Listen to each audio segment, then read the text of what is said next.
this resolution is the single largest economic sanctions package ever leveled against the North Korean regime. Will be the loss of 1/3 of its exports and hard currency. 자, 유엔 안보리는 최근 새 대북 제재 결의안을 채택했지만 북한과 중국 간의 은밀한 거래가 여전히 진행 중인 것으로 보입니다. 자, 자유아시아 방송에서요, 어제 보도한 내용입니다. 북한 어선이요, 이 잡은 물고기들을 중국산으로 둔갑시켜서 판매하고 있다.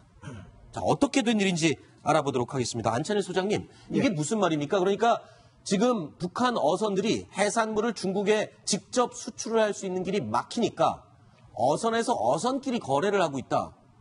이런 얘기인 것 같은데 어떻습니까? 그렇죠. 지난해는 이제 뭐 소해오장을 아야 북한의 인민 무력성이 중국에 팔아먹었다. 그래서 중국 어선들이 들어와 잡는다 그랬는데 지금 북한 어선들이 잡은 물고기를 현지에서 중국 어선들이 넘겨받는 걸 보면은 자신들이 잡는 것도 좋지만 북한의 그 싼 인건비를 이용해서 잡은 걸 사감으로써 아주 중국 사람들은 그냥 앉아서 그냥 그 고기가 생기는 이런 지금 돈벌이를 하고 있는데 이것은 북한의 어떤 군 당국이나 경비, 그 해군이나 이런 데 다 무기나에 진행되고 있기 때문에 유엔 제재를 비껴가는 외화벌이로서 이 물고기를 현장에서 팔아넘기는 이런 행위가 지금 공공연하게 이제 벌어지고 있는 것입니다. 자, 그리고 지금 저희가 취재한 바로는 북중 간 이 어선 간의 거래는 관행처럼 되었던 일인데 최근에 이 수산물, 해산물 수출이 막히니까 더더욱 성행하고 있다. 지금 이렇게 알려지고 있는데 자, 그러면 이 수산물을 밀거래하는 이유, 중국에서는 이 수산물에 대한 이 수요가 굉장히 많은가 봅니다. 일단은 유엔 결의안의 영향이 가장 큰 것으로 생각을 해도 되겠죠? 네, 그게 유엔 결의안에 북한의 수산물 수입을 중지하는 것은 8월 15일부터이기 때문에 실제 나이는 날짜는 얼마 안 됐지 않습니까? 그런데 저렇게 북한산 수산물이 중국산으로 둔갑하는 거는 조금 시간이 좀 많이 됐습니다. 근데 북한산 수산물이 중국으로 공식 세관을 통과한 것이 연간 한 2억 불 되거든요. 그러니까 앞으로 이 2억 불이 전부 다 막히기 때문에 과거의 관행에 더해서 앞으로 2억 불어치의 수산물도 이렇게 전부 다 밀무역으로 중국으로 넘어갈 가능성이 있습니다. 자, 이 수산물, 그러니까 이 유엔 결의안, 대북 제재 결의안에 의해서 수출입을 금지를 시켰는데 바다 위에서 중국 어선과 북한 어선들끼리 암암리에 거래를 함으로써 이 유엔 결의안을 피해가는 편법을 쓰고 있다. 근데 이거는요, 이 수산물뿐만이 아니었습니다. 철광석 역시 이 유엔 결의안의 제재를 피해가고 있다고요.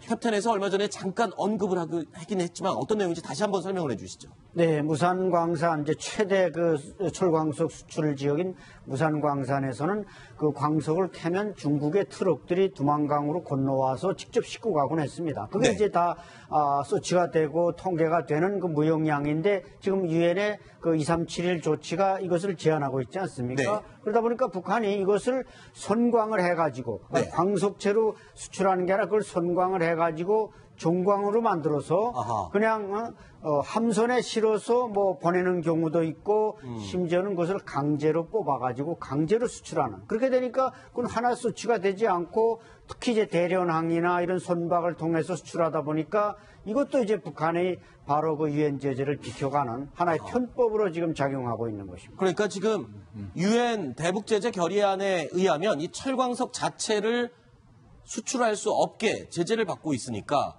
이 철광석을 수출하는 게 아니라 정광을 해서 그러니까 1차 가공을 한 뒤에 이 정광된 철을 수출하는 것은 유엔 대북 제재 결의안에 해당이 안 되는군요. 그럼 이렇게 편법을 쓰면 얼마든지 유엔 제재 결의안을 피해간다는 소리 아니에요? 네, 정광뿐만 아니고 북한에서 김책제철소에서 이 정광을 가공을 해서 이 철괴를 만들든가 아니면 이걸 뭐 이 강제로 만들어서 그러니까 건축용 자재라든가 냉면 강판을 만들든가 이렇게 만들어 가지고 중국으로 수출할 가능성이 높아지는 것이 북한 내부에서도 끊임없이 문제가 제기됐었습니다. 철광석으로 팔아보면 부가가치 낮기 때문에 돈 버는 게 액수가 적다. 네. 그래서 이걸 갖다 가공해서 팔자는 얘기가 있었는데 아하. 이번에 그 유엔 제재 결의안 때문에 어쩔 수 없이 앞으로 가공해서 팔게 될 겁니다. 오히려 더 부가가치를 높여서 팔게 되겠군요. 북한 입장에서는. 다만 문제가 되는 게 김책 제철소가 이제 가동률이 20%밖에 안 됩니다. 그다음에 이제 이 고로라는 건 말이죠. 네. 한 번 가동을 중지하면은 새로 만들어야 됩니다. 아하. 그러니까 가동 중지된 고로를 새로 건설을 해서 네. 용량을 높여야 되기 때문에 그렇게 쉽지는 않을 겁니다. 그렇군요. 예, 이게 어선을 통해서 굉장히 많은 수산물들이 이렇게 중국과 북한 사이 거래되고 있는데 네. 그렇다면 이 중국 당국 어선을 통제하는 그 중국 당국이라든지 공안은 과연 몰랐을까 하는 좀 의문이 들고요. 그렇죠. 그렇다면은 이 중국 정부의 어떤 묵인하에서 이런 네. 대규모 밀거래가 네.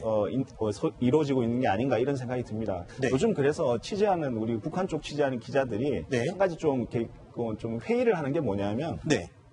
이 대북 제재라든지 이런 부분에서 김정은이 너무 자신감 있게 나가는 게 북한 경제가 요즘 네. 꽤 괜찮은 것 같다. 지금 근래에 들어서 하다. 제일 경제 성장률이 높지 않습니까, 북한이? 예, 이런 부분들이 이런 중국과의 밀거래라든지 이런 것에 좀 영향을 받고 있지 않는가 이런 생각이 좀 듭니다. 자, 중국은 북한을 향한 제재 결의안, 유엔 결의안에 대해서 마지못해 같이 동의를 했습니다. 그리고 수입 중단을 선언을 했지만 겉으로 보기에는 유엔 결의안 그리고 미국, 우리 남한의 요구를 응해주는 것 같지만 뒤로는 이렇게 편법을 쓰면서 원래 하던 수출입 물품을 그대로 거래를 하고 있는 게 아니냐 이런 의심이 드는 대목입니다. 그렇죠? 근데 중국만 그런 게 아니고 네. 일본은 유엔제뿐만 아니고 일본 독자제도 하고 있습니다. 네. 그러면 북한 수산물이 일본으로 들어가면 안 되는데 네. 마찬가지 동해바다에서 아하. 북한 어선과 일본 어선이 만나서 바로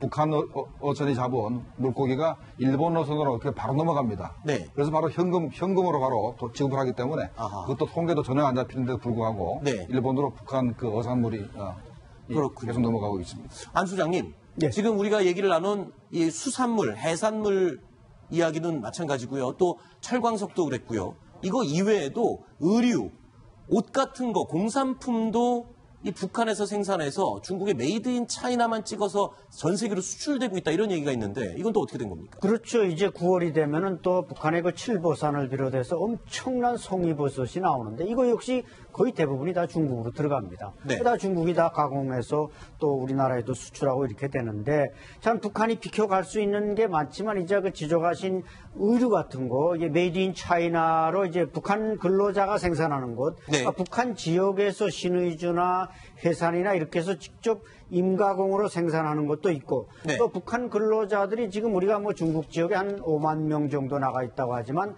또 많이 저런 의류 가공 분야에는 뭐 한 8만 명도 나가 있다 이런 통계도 나오고 그러니까 그럼 통계를 낼 수가 없고 네. 그 사람들은 원래 이 유엔 제재하에서 비자를 못 받도록 그렇게 돼 있지만 저녁에 북한에 다시 건너갔다가 뭐 아침에 건너오는 식으로 해가지고 그 출퇴근하다시피 해서 그 생산을 해가지고는 그러니까 임금이 싸니까 뭐 75% 정도의 그 이득을 보는 겁니다 중국이. 이런 부분들도 원래 유엔 제재 결의안에 지금 포함이 된 내용 그렇죠. 아닙니까? 당연히 돼서 제재를 받아야 되겠지만 북중 당국 간에 묵인이 되고 있고 아하. 이렇다 보니까 북한이 지금 3분의 1이 그 외화 수입 수출이 동강이 난다고 하지만은 이게 지금 실제로는 한 절반도 동강이 안 나는 이런 상태이기 때문에 구석구석을 비춰보는 게 상당히 중요합니다. 그렇군요. 네, 북한의 주력 수출품 중에서 지하전을 빼면은 북한의 의류, 봉제 이쪽이 두 번째입니다. 네. 굉장히 액수가 크거든요. 노동 집약적인 분야죠. 네, 그렇죠. 그쪽이. 근데 이제 북한 노동자들이